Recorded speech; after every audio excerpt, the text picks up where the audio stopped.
Well, hello. Welcome, welcome, welcome. I'm so happy that you're here. Thank you so much for joining us for the June mini masterclass, all on building emotional agility. So look, I'm not going to come in here and hype up a concept that you've heard 100 times. Okay. I'm here to remind you, right? Remind you that the way you move through life, the way you lead yourself in those hard moments, that's what shapes everything. Excuse me. So let's talk about the tools that help you stop reacting, stop spinning, stop shrinking, and start leading from a place of real earned strength, right? The kind that isn't just for show. You know what I'm talking about? The kind that's for you. Okay, so again, this is a mini masterclass. And for the entire month of June, each week we've dug really deep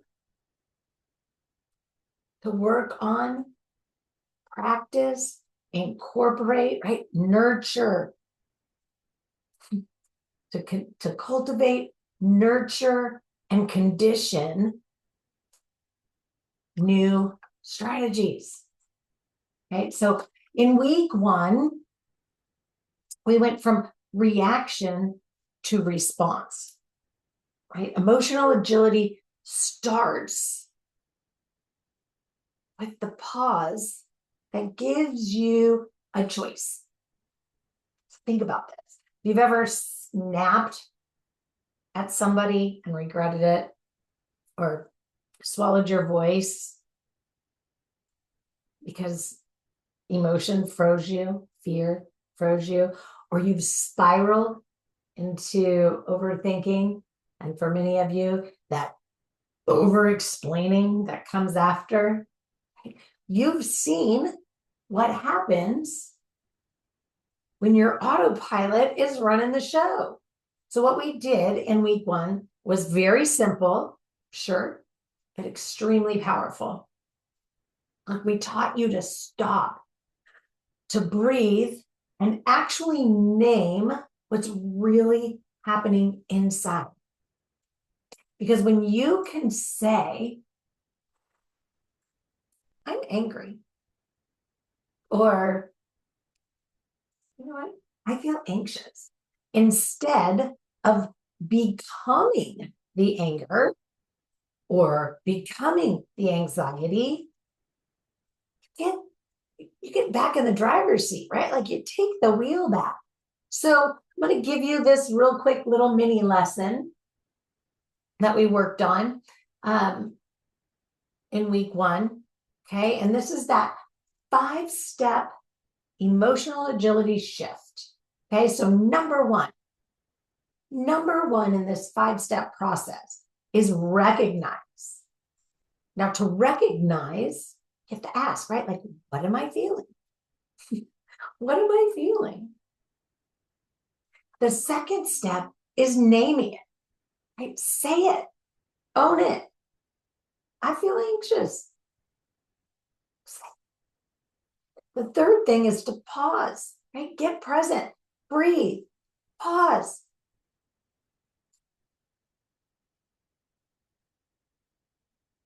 Number 4 is then choose, right? We get to choose. This is your life too. It gets to look, feel, be however you want it to. So step number 4 is to choose what action fits the person that I want to be. How do I want to see myself experiencing living?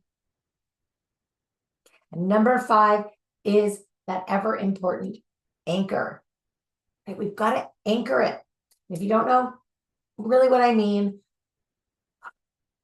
perhaps we should have a conversation, but some tools to anchor something that you want to own or shift into is to use a breath, a word as a cue, or some other gesture that brings you back, right? Like it's none of this here is theory, it's practice. So the more you do it, the more natural it's going to become, right? We cultivate, we nurture, and we condition. So the more we practice it, the more it becomes our readily accessible way of being. Yeah. Now in week 2, we worked on letting go without losing our power. But this is where people get stuck. Okay. They think that control equals power. But what they're really doing is gripping so tight, holding on close that they can't even breathe.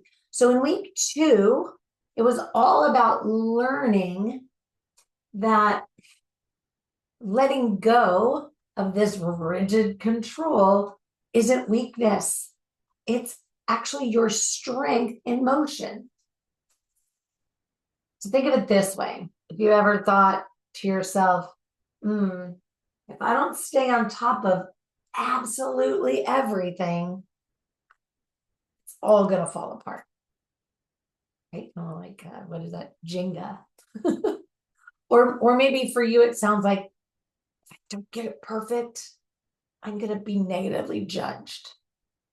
Okay. So this particular week showed you just how that story is exhausting you.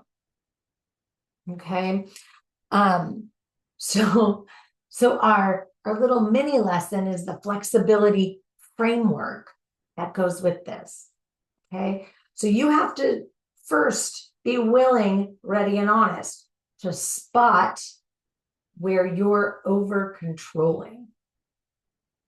And once you do, you need to ask yourself, hey, what's the fear behind this? And of course, you can change fear for a different adjective if necessary, but what's the fear behind it? So that you can reframe it, right? What would it feel like to trust myself more here? And then take one small action that loosens the grip a little bit. Because power isn't about controlling everything. It's about trusting, right, that you can handle what comes. Life throws a lot of things at us. And it's not going to stop now just because we're having this conversation or whatever, right? Like life's going to continue to throw you curveballs, no matter how small and inconsequential versus big and hard. They will always exist. So we want to learn how to, right, sit in and move through that. Agile. So week 3, oh, this is a biggie, right? So I want to make sure to do it justice here in this little space, right? Agility under pressure. Now, this is really the heart of the whole month, because if we're being really honest with ourselves and we're willing to face the music, it's easy to stay emotionally agile when nothing's testing you. Like I was just saying, no matter what life's curveball is, because what, you have to think about, what about when I'm in a tough conversation? What about when somebody challenges me? Or when I'm performing and the stakes feel really high? Right? That's when your nervous system decides it wants to hijack you. Right? We go into fight, flight, and freeze. So, the whole truth of the matter is this, right? Pressure doesn't define you, it reveals you. So let's take this moment to do a little quick lesson and take a look at your pressure protocol. Okay, so I'm going to give you the protocol. You can do the work. I'm always here. Of course, you can reach out, and I'm happy to help you find time on my calendar. So anyway, so your pressure protocol is this: recognize what your personal hotspot zones are, right? Recognize your personal hot zones. What are they? Is it conflict? Is it exposure? Right? Like they see me and I wish they didn't. Is it a performance? Right? And maybe you have hot zones in all of these. Maybe you don't do well in conflict. You don't do good when you feel put on the spot or exposed. And you sure as heck don't want to get up on a stage and perform for anybody. I get it. So if you have a personal hot zone for each of those, keep the categories separate. And there's a reason for that, and you'll get it in a minute. But we always want to have categories. We don't want to lump everything together and think that we can tackle conflict the same as we tackle our fear of performance. Okay. So the next step is to choose your anchor. Okay. Again, this can be a breath. It can be a word. It can be a gesture that signals, I got me. I feel like I got me. For me, a lot of the times conflict or hard conversations or, wanting to make sure I showed up the way I wanted to, I would do this. Take a breath. Right? Pause. This kept me from blah, blah, blah, blah, or word vomit or blowing up or whatever it was, right? Like, I don't know how I think or feel about that, right? I've got me. I'm gonna go examine. Okay, so choose your anchor, and then mentally rehearse success. This means so when the moment comes, you're not winging it. We've got to quit winging it in life. So we get to practice. We get to practice with all of the easy stuff. We get to practice with all of the ups and downs that are normal, right? This is where we stop hoping for strength on a wing and a prayer and start practicing it, building the muscle, incorporating it, integrating it, and having it be part of who we are, how we operate, how we want to see ourselves, how we want to be received. Yeah. All right. This is really important. Now, in week 4, we're designing your emotional agility map. Okay. This is going to bring it all together. And the reason for that, I've just been alluding to, of course, for the last few minutes. It's not enough to just know this stuff. It's not enough to just learn. It's not going to magically just show up in your life. You can learn your times tables and never use them. And then when somebody throws a mathematical equation at you that you need to know your times tables for, you're not going to know how to use them automatically. If it's been, well, okay, so you get what I'm talking about, right? So we're filled with information and knowledge, but that doesn't mean we've figured out how to utilize it in a way that serves us, elevates us, and allows us to experience living the way we would like. So you need a map. You need a system. Something that helps you lead yourself on the big hard days, not just the easy ones. So there's a little lesson about how we're going to do this in the Insight and Impact Focus Group. Okay, we're gonna map it so that we can live it. This means you identify your triggers or prompts, in my preference, right? Those prompting things that, and the old patterns. So triggers plus your old patterns. You've got to identify them. Okay. Then you're going to define your regulation tools and those rebound recovery rituals. Then,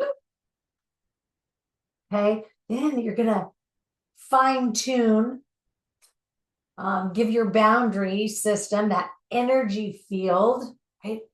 That filtration system that protects your energy, right? The internal, the external, the temporal, and the physical. And you're going to back them with the supports of your limits and limitations, right? All of that entire system's getting an upgrade, higher performance.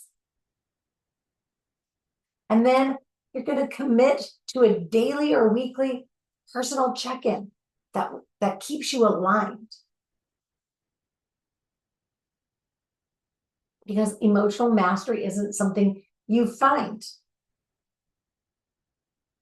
It's something that you practice. And your personalized map, the one that you create, that's how you're going to make it real. Now, it wouldn't be me if I didn't give you a little bit of a challenge, right? So I'm going to give you a challenge this week, or depending upon when you're watching this. If it's the weekend, started on Monday, whatever. This week, choose one tool. Now, I'm actually going to back up here because I need you to hear this. All of the concepts, the tools, the tactics, the methods that I give you from performance psychology and behavioral psychology, right? That we talk about month after month in our one-on-one sessions and any of my programs. These are not meant to build you a toolbox that gets set on the workbench and only brought out when you need a screwdriver, right? So I want you to one by one be practicing to integrate these, okay? So this week, choose one tool, one practice, one moment where you'll commit to stop the spiral, the over-explanation, the defensive, the gripping, the dig my heels in, whatever you choose, right? And choose the response that fits who you really are. Okay? And if this speaks to you, if you're just tired of surviving your emotions and ready to lead your emotions, I'll invite you, right? We're going to be doing a quarterly workshop the last Monday of June, and we're going to go over the last 3 months. But in July, we're going to be working on relationship mastery, which is always starting with our relationship with ourselves. And then in August, August is going to be a fantastic one, right? Self-compassion and acceptance. So that's what the next 2 months are going to look like. So please come join us in the Insight and Impact Focus Group and do the deep work. And when you do join, you'll also be able to watch the June full replay. So you'll have access to the full lessons each week. You'll get to listen in to the entire group as we process and build and ask questions and explore, right? So join us so that we can help you or join you on your journey of building the version of you who leads yourself on purpose without apology. Anyway, thank you so much again for being here. I'll see you soon.